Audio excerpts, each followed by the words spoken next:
most viral trader on earth, a trading prodigy with hundreds of thousands of followers across the internet. You don't need to be doing that. You don't need to be doing that. You start off as a beginner and you think that you need to do all of these 0.1% things to be an absolute pro, but then you look at the best people in the world and they focus on just three main fundamentals that they're the best at, and that's what works for them. In this episode, we are joined by TJR, from ordinary, humble beginnings to being thrown into the limelight with millions of dollars to his name and being the voice of the new generation of traders. We always say like the market's going to give you opportunity every single day, but for each trader it's a little bit different. Like sometimes I'll see Umar, for example, up $300,000 on the week, and I'm like, I haven't traded at all this week. So there's just a time and a place for you to be able to execute with your strategy. For me personally, it's literally just like, I've dealt with mental health issues my entire life. I thought that money was the way out. I made a whole bunch of money. It made me even more depressed. Tried to take my life like multiple times. Thank God that I wasn't able to do that. From there, it was kind of like, okay, money isn't the key to all this happiness shit, and I need to find happiness in something else. And honestly, content low-key saved me. Being able to teach people how to change their lives and then seeing people's lives get changed, that's what I'm here for. What is your views on people that take prop firms and almost casino the idea? It's a risk reward between my buy-in versus my payouts, and it doesn't matter if I'm following a good strategy or if I'm breaking even and partials in the correct way. What is your views on that? Because I see that as a big trend in younger traders. This is something that I wanted to talk about on this podcast because a lot of people... Ladies and gents, welcome back to another episode. I'm joined by a man that was very hard to find, TJR.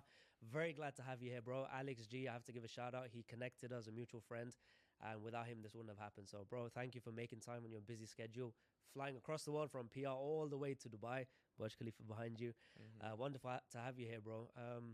You're someone that's going crazy viral everywhere, and I don't think there's a trader on earth that hasn't seen you. Before I get into the serious stuff, I got to ask you, bro. I've seen a lot of clips, man. And it seems half the time you're crashing out. I got to hear about this. What the hell is the Jew setup, bro? The what did we call that? The Jewish fake out. The Jewish fake out. I need to hear more about this. So liquidity sweep. I mean, look, I'm not trying to get canceled, but we know who's running shit. You know. You just mentioned in the PR, your compound, the Ritz-Carlton, every beach is public except for this one because of the Rothschilds and so forth. Yeah, Rockefellers, they made a play to make sure that shit is closed off. Yeah, well, I was. Let's get into the serious stuff. I just had to ask, bro. I'm seeing all kind of wild stuff on the internet, but a lot of the viewers here, they just simply want to learn, up-and-coming traders or trading in their first year or two. So I want to jump right in with just strategy. And if you can, very briefly, just describe your way of trading, how you look at the markets, and then we can dig deeper.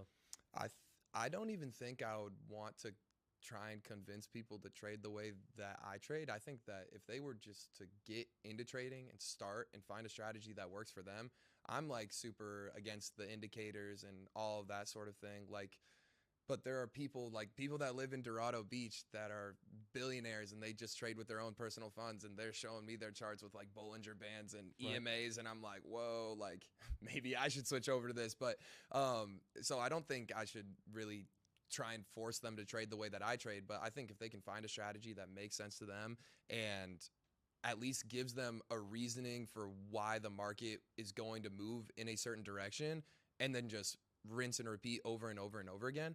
Because I think about the way that I trade, and I'm sure you're probably the same way too. Sometimes you'll go against your strategy just based off of like intuition or market experience. Like, yeah, I'm not trading in the direction that I like mechanically should have today because I've seen something that I've seen repeatedly happen before that's leading me to make a different decision. So I think that's like the biggest issue with a lot of beginner traders, and they'll always get on me in comments and be like, you didn't trade with your strategy today. And it's like, well, listen, bro, like I've been in this shit for years now. So there's something that I saw that caused me to trade a little bit differently. They'll watch one strategy video and be like, okay, do this, and then execute. And that's great to start to get into the flow of things. But then you have to like be adaptable to the market. Like you kind of want to be in a flow state with the market. Yes. Like, I don't know, when the candlesticks are printing, I'm just moving with the market. And it's, I know exactly what you mean. And I want to ask this question because it's important. Bringing in intuition or your market experience with the years that you have, I can completely see where that comes from. And at times I will do the same, because at the end of the day, if we were just purely mechanical,